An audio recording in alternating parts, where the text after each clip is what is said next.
महराज मलिक को टारगेट इस चीज पर किया गया, जो उनका कहना है, जो बीजेपी के विधायकों का कहना है कि ये हिंदू के तिलक पर उंगली उठाते हैं और हमेशा हिंदू के ऊपर ही बात बोलते हैं। मुसलमान टोपी पहनकर अगर हराम खाता है तो हरामी है। कहना कि धर्म के ऊपर राजनीति मत करो। नहीं लगाई, हो रही नहीं, इन्होंने नहीं लगाया। जय श्री राम के नारे में तो कब से बोल रहा हूं मत लगाओ। तो वहां पर अल्लाह अकबर मैं वो भी बोल रहा हूं मत लगाओ। मैं ये नहीं कह रहा हूं कि अब मैं भी था मुसलमान, मैंने लगाए। अगर मैंने लगाए तो फिर मैं बोलने वाला नहीं है। मैंने नहीं लगाए क्योंकि मैं जानता हूं ये हमारा काम नहीं है। लेकिन मैं उन जाहिलों को भी बोलना चाहता हूं, यार ऐसी खबर मत चलाओ जिससे देश के अंदर नफरत फैले। मैं क्या हिंदुओं के खिलाफ हूं? भाई इन्होंने खुद कहा कि माता वैष्णो देवी के पास जो शराब के दुकानें हैं उनको हटा दो। बीजेपी वाला बोल रहा है, मैंने बोला। मैंने कहा 24 नंबर का 9 तारीख का सवाल है, असेंबली से उठा लो, पता कर लो, सबको पता है। क्यों बताएंगे ये बात जो दुकानें उन्होंने खोली थी? और अगर धर्म के मामलात में उससे ठेस पहुंचती है, आप मुझे बताओ यार, आप हिंदू हो, अगर आपको लगता है इससे धर्म को नुकसान है, क्या आप धर्म के उसमें जज्बे में आकर उस दुकान को उखाड़ नहीं फेंकोगे? फेंक सकते। आपको मांग करने की क्या जरूरत है? सरकार से तमाशा दिखाने की क्या जरूरत है? और जिस शराब के ठेकेदार तुम खुद हो। मैं मुसलमान हूं, वहां अल्लाह अकबर के नारे भी लगे, मैंने नहीं लगाए। नहीं, आपने नहीं लगाए। मैं वही कह रहा हूं, लगा तो मैं भी सकता था। जब इतने लोगों ने लगाए, अब एक आदमी, एक मुसलमान अलग था। क्यों था? क्योंकि मैं जानता हूं ये तरीका मेरा नहीं है। क्योंकि हम जज्बात में आकर लोगों को जज्बाती बनाकर आपस में तोड़ नहीं ला सकते। हमारा काम है, और ये उसमें माहौल में ना सब कामों पे पानी फेरना चाहते हैं, छुपाना चाहते हैं, अपने नाकामियों को छुपाना चाहते हैं धर्म की आड़ में। मैं चाहता हूं कि धर्म को छोड़कर नेताओं से उनके असली मकसद को पकड़ा जाए। और धर्म की आड़ में मुद्दे भटक जाते हैं। मैं मुद्दों से भटकना नहीं चाहता हूं। इस हाउस के अंदर जब नारे लगेंगे तो बाहर भी बातें होंगी, यहां लगाए जी नारे। मैं बोलता हूं मत लगाओ, सिर्फ काम बोलो। एनसी को तुमने क्यों नहीं किया? अपोजिशन का काम था ये। अमित शाह आया, अमित शाह के साथ जो है उमर अब्दुल्ला। अच्छा, जिनको होना चाहिए था वो हाउस के अंदर, लेकिन बीजेपी के सारे एमएलए 3 दिन लगातार असेंबली में रहे। और आप इनका पुराना हाउस भी देखो, इनकी सीटें खाली थी। लेकिन अमित शाह जिस दिन आया, मैं हैरान हूं, उमर अब्दुल्ला 3 दिन गायब और वो 3 दिन असेंबली में। और ये ड्रामा नहीं और क्या? और अगर 3 दिन मैंने कोई हंगामा किया असेंबली के अंदर, मैंने किसी को, हाँ बाहर मैंने सब कुछ बोला जो मैं अंदर नहीं बोला, क्योंकि अंदर क्या ही बोलता। वो भी लड़ रहे थे, मैं किससे लड़ता? मैं बाहर आकर यही बात बोलता रहा, भाई इनको बोलो कि हाउस के अंदर बात करें, तमाशा नहीं। एक एसएसपी के ऊपर भी आपने बात उठाई थी। जब मैंने बोला वो क्या माजरा था?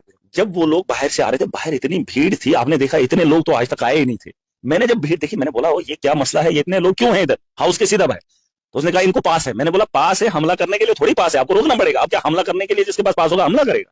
उसने कहा नहीं, मैं नहीं रोक सकता। ये तरीका है इनका। असली दंगा भड़काने में अहम रोल उसी एसएसपी का रहा है। और ये हकीकत है, ये मैं उसको नीचा दिखाने के लिए नहीं, मैंने उसको कुछ नहीं करना। बट मैं कह रहा हूं कि इतना षड्यंत्र रचेंगे, ये कहीं किस पे आप भरोसा करोगे? वहां पर क्या हुआ, मेरे साथ क्या हुआ, वो मेरा जाती मामला है।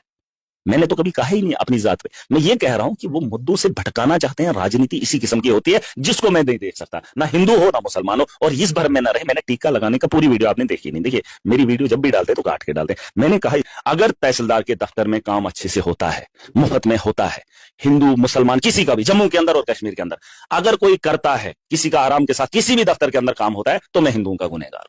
अगर मुसलमान कुर्सी पे बैठ के मुसलमानों का काम ईमानदारी से करता है, तो मैं मुसलमानों का गुनहगार। मैंने मुसलमानों के खिलाफ बोला। वरना अगर ऐसा नहीं होता है तो उनका कोई धर्म नहीं है, ना वो हिंदू है ना मुसलमान है, वो एक ढोंग है। आपके ऊपर यह भी इल्जाम लगे कि महराज मलिक को उनके पिताजी ने बेदखल कर दिया है। वहां से दूसरी बात यह भी आई कि 12 लाख रुपया, वो बेचारा, उसके घर पे खाना नहीं है, उसके पिता बीमार है, माता को रोटी नहीं मिल रही है। मैंने शराब की बात उठाई थी, याद है आपको? मैंने फैक्ट्स दिखाए थे। 1700 करोड़ जो है इस बार नुकसान हुआ है रेवेन्यू में। शराब के उसी जो धंधा इन्होंने चलाया वो इनके पोर्टल पे है। मैं फैक्ट्स पे बात करता हूँ, मैं ऐसे किसी पे बेहुदा इल्जाम नहीं लगाता हूँ। रही बात मुझे बेदखल किया है, उसके लिए आपको ये नहीं कि उसने बताया तो आपने मुझे नहीं पूछना है। आप मुझे क्यों पूछ रही हैं बात? आप मेरे इलाके में मेरे लोगों से पूछो, मेरे परिवार के लोगों से पूछो, उनके बाकी लोगों से। हाँ, नहीं, ये थोड़ी मैं बताऊंगा मुझे बाप ने निकाला नहीं निकाला। मेरा एक बहुत बड़ा परिवार है। इस परिवार से निकल के इन्होंने तो कल जवाब दे ही दिया। मुझे इनके जवाब की देने की जरूरत, अब दूसरों से पूछिए। इस सवाल का जवाब दूसरों से पूछिए। अभी आप बोले 12 लाख का है, ये सवाल का जवाब भी आप उसी से लीजिए जिसने ये बात बोली। आप समझ रहे हैं? अब अगर मैं अपनी सफाई कभी नहीं दूं, खुद की सफाई। अगर वो इल्जाम लगा रहे हैं तो आपके पर एफआईआर भी तो लगा सकते थे ना वो। मुझे इसमें जवाब देना ही, आप मुझे बोलोगे कल महराज ने मुझे 1 करोड़ दिया, बोलने में क्या है आपको? कल आप बोलोगे मैंने और महराज ने साथ में शराब पी, क्या करोगे? ये कोई बोलने वाली बात है? नहीं, मैं ही बोलूंगा आप मेरे कल आए थे घर के बाहर, आपने जी हल्ला गुल्ला किया, हाँ जी आप, ये कोई बड़ी बात है? कोई भी कुछ भी बोल दे आप मान लोगे? ऐसा नहीं होता है, ऐसा नहीं होता है। अरे और जिस आदमी की ये बात कर रहे हैं ना 12 लाख के, 12 लाख उसके पास होते हैं जिसके पास छत होती है। उस बेचारे के पास छत ही नहीं है। अरे नहीं, अरे क्यों लिया? क्या मुझे वही आदमी मिला था बलि का बकरा बनाने के लिए? मेरे पास सेठ धनीराम नहीं थे। अगर मैं चाहता, लखपति मेरे दोस्त है, करोड़पति मेरे दोस्त है, उस गरीब से ही मैंने उधार मांग के लेना। और उसने जिन लोगों से लिया है, क्या मेरे कहने पे लिया है? मेरे अगर आपने मुझे देना है, अब मैं बोलूंगा आप मुझे उधार दे दो, आप दूसरे को जरूर बोलोगे कि मैंने महराज के लिए लेना है ना? कम से कम ये बात तो होनी। अब आप अपनी मर्जी से किसी से पैसा उधार लेते हैं तो कहेंगे मैंने मोदी जी के लिए लिया, वो कर्जा मोदी जी भरे, ऐसे थोड़ी। आखिरी सवाल है मेरा आपसे। एक पत्रकार का इल्जाम था पहले आपके ऊपर कि आपने उसको गन पॉइंट पे रखा और 5 दिन उसको बंद करके रखा, किडनैप किया, क्योंकि उसने आपके खिलाफ खबर ये की। किसने चलाया? अरे बात ही वही है, मैंने कल तुम्हें भी पकड़ लिया है। हम क्या कल सुबह खबर चलाओगे? बात वो नहीं, फैक्ट्स बताओ, सच्चाई बताओ, ईमानदारी से बताओ, ऐसे हवा में बात नहीं होती है। अब मैंने बोला ना, कोई भी कुछ भी इल्जाम लगा सकता है। यहाँ इतने लोग हैं, ये भी बोलेंगे हाँ जी हम महाराज के पास गए थे, उसने हाथापाई की या उसने गन निकाली। ये तरीका है कोई? यार कोई भी कुछ भी इल्जाम लगा सकता है, तभी तो उसके लिए सबूत तो होना जरूरी है ना। आपके ऊपर क्या लगता है, आपके ऊपर कोई केस नहीं कर सकता? अभी आप यहाँ पर हो, वहां पर बोलेंगे नहीं जी उसके घर वालों ने हमला किया, वो भी उधरी था। ये थोड़ी होता है, ऐसे नहीं होता। ऐसे सवालों के लिए मैं नहीं चुनकर आया हूं। मैं इन सवाल, वो जो पर्सनली है मेरे जो जाति मामला थे वो अलग बात है, लेकिन जिस मकसद के लिए मुझे भेजा है, यहाँ तो ऐवान के अंदर 90 लोग थे जम्मू कश्मीर की बेहतरी के लिए, अपनी अपनी कॉन्स्टिट्यूंसी, अपनी अपनी तो छोड़ो, इन्होंने किसी भी गरीब की बात ही नहीं रखी। और आप अगर मुझसे भी मेरे जाति सवाल पूछेंगे, जाति सवालों के जवाब मैं खुद दूंगा, लेकिन जम्मू कश्मीर की असेंबली के अंदर जो तमाशा हुआ वो बर्दाश्त से बाहर था। और मैंने ये बात भी बोली, अगर सरकार चाहती तो हाउस की प्रोसीडिंग को बढ़ाकर, हमने कौन सा काम करना अभी? हमने कौन से अभी झंडे गाड़ देने जाके असेंबली में? असेंबली का हाउस चलाना था, ठीक है, उसमें खर्चा आता है, मत खर्चा करिए, मत दे दीजिए वो पैसे। पैसे नहीं चाहिए, मुझे नहीं चाहिए। इस वाले हाउस की अगर प्रोसीडिंग बढ़ाएंगे, मुझे पैसे नहीं चाहिए। मैं 1 महीना में पूरे साल असेंबली में लगते हुए देखना चाहता हूं, क्योंकि कम से कम इंसाफ तो हो, लोगों की आवाज तो रोज रोज ऐवान के अंदर उठे।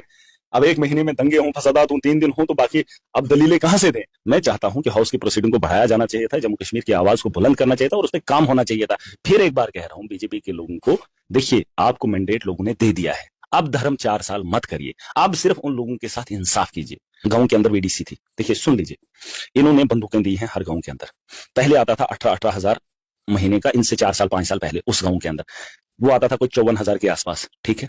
फिर बीजेपी के लोग आए, एलजी का दौर आया, इन्होंने कहा नहीं हम सबको देंगे 4-4 हजार, ठीक है। ये देखना, इनको बता दो तुम सिर्फ इतना काम करो, बाकी मत करो जो तुमने। हाँ, इन्होंने क्या किया, इन्होंने 54,000 एक गांव में जाता था। ये मैं फैक्ट्स पे बोल रहा हूं, अगर ये बुरा होगा या गलत होगा लोग, बीजेपी वालों देखो जाहिल कैसे बनाते हैं, बेवकूफ है। इस गांव में 54,000 जाता था, उसको हटा दिया, अब बोला इसमें 36,000 देंगे और 4-4 हजार एक एक आदमी को बांटेंगे। कितना? अब 4-4 हजार एक एक आदमी को देंगे, वो बनता है 36,000। पहले कितना जाता था? 54,000 नहीं बांटेंगे सब लोगों में, 36,000 काट के 36,000 4-4 हजार सबको देंगे ना। ये 54,000 दोबारा उस गांव में गया ना, ये 36,000 4-4 हजार करके इन लोगों में बांटा। और वो एक फिल्म आती है, ये तेरा हिस्सा ये मेरा हिस्सा, ये भगवान जी का हिस्सा, ये वही हिस्सा है। देखिए आपने वो फिल्म देखिए, कौन सी है? वो अक्षय कुमार की है। हाँ, वो जो, हाँ नहीं नहीं, वो चोरी करते हैं, फिर बोलता है ये तेरा हिस्सा, ये मेरा हिस्सा, फिर बोलता है ये भगवान जी का हिस्सा, लास्ट में वो सारा हिस्सा अपना। वही बात है, 54,000 36,000 4,000 इस वक्त उस गांव के अंदर 0।